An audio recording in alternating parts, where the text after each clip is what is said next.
కాపు విద్యార్థి వసతి గృహం నిధులను దుర్వినియోగం చేస్తున్న మేడం వెంకట్రావుపై చర్యలు తీసుకోవాలని మున్నూరు కాపు విద్యార్థి వసతి గృహం ట్రస్ట్ సభ్యులు విజ్ఞప్తి చేశారు. ట్రస్ట్ చైర్మన్గా చెలామణి అవుతున్న మేడం వెంకట్రావు సభ్యులు సమ్మతి లేకుండా ప్రత్యేక బ్యాంకు ఖాతాల ద్వారా లావాదేవీలు జరుపుతున్నారన్నారు.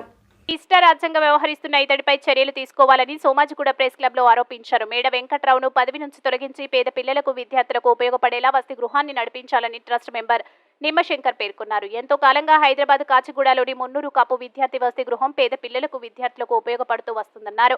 కానీ సంవత్సర కాలం నుండి మేడం వెంకట్రావు తనకు నచ్చిన వారిని మెంబర్లుగా తీసుకుని అనేక అవకతవకలకు పాల్పడుతున్నారని ట్రస్ట్ మెంబర్లు ఆకుల పాండు రంగారావు, మందు సూర్యప్రకాష్ తీవ్రంగా విమర్శించారు. గతంలో 150 మంది విద్యార్థులకు వసతి కల్పించిన వసతి గృహాన్ని ప్రస్తుతం 50 మందికే పరిమితం చేశారన్నారు. విద్యార్థులకు ఎలాంటి సౌకర్యాలు కల్పించకుండా వసతి గృహాన్ని భ్రష్టు పట్టించారని ఆవేదన వ్యక్తం చేశారు. దాన్ని మిస్యూజ్ చేస్తున్నారు. మాకు తెలియకుండా, మిగతా ట్రస్ట్ మెంబర్లకు తెలియకుండా వేరే యాక్సిస్ వెంకట్రావు గారు ఎవరైతే చైర్మన్ ఉన్నారో మేడం వెంకట్రావు, ఆయన మాకెవరికి తెలియకుండా వేరే బ్యాంకులో అకౌంట్ ఓపెన్ చేసి సెపరేట్గా వచ్చే అమౌంట్ను మొత్తం ఇన్కమ్ అవుతుందో ఆ అకౌంట్లో ఓపెన్ చేసి అకౌంట్లో డిపాజిట్ చేసేసి మాకు తెలియకుండా విత్డ్రా చేసేసి దాన్ని ఎక్స్పెండిచర్ చేస్తున్నారు. మేము దానికి అకౌంట్ అడిగితే అకౌంట్ చెప్పట్లేదు, మీకు అవసరం లేదు, మేము చెప్పము అని అంటున్నారు. ప్లస్ ఇంకోటి ఏంటంటే మేము ఒకటే చెప్పినవి ఏంటంటే పిల్లల డబ్బులు మీరు వృధా చేయకండి. తర్వాత కార్యక్రమాలు ఏదైనా మనకు మున్నూరు కాపులకు ఏదైనా కార్యక్రమాలు చేస్తే మన ఇది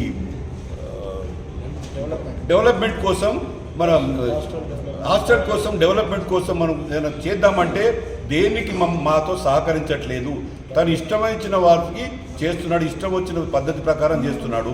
కాబట్టి ఈ సందర్భంగా ఈ మిత్రులకు అందరికి చెప్పేది ఏంటంటే ప్లీజ్ దీన్ని హైలైట్ చేసి ఆ ఫండ్స్ను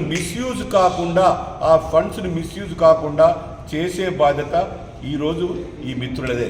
కాబట్టి ఈ డబ్బును పేద పిల్లలు చేరేటట్టుగా చదువు కోసం కానీ, విద్య కోసం కానీ, వాళ్ళ స్కాలర్షిప్స్ కోసం కానీ స్పెండ్ చేసే విధంగా మీరు సహకరిస్తారని ఆలోచించి ఈ అవకాశం ఇచ్చిన మీకు అందరికీ మరోసారి ధన్యవాదాలు చెప్తున్నాను. జై. Only for people unknown. So we have decided it should be conducted in 2025.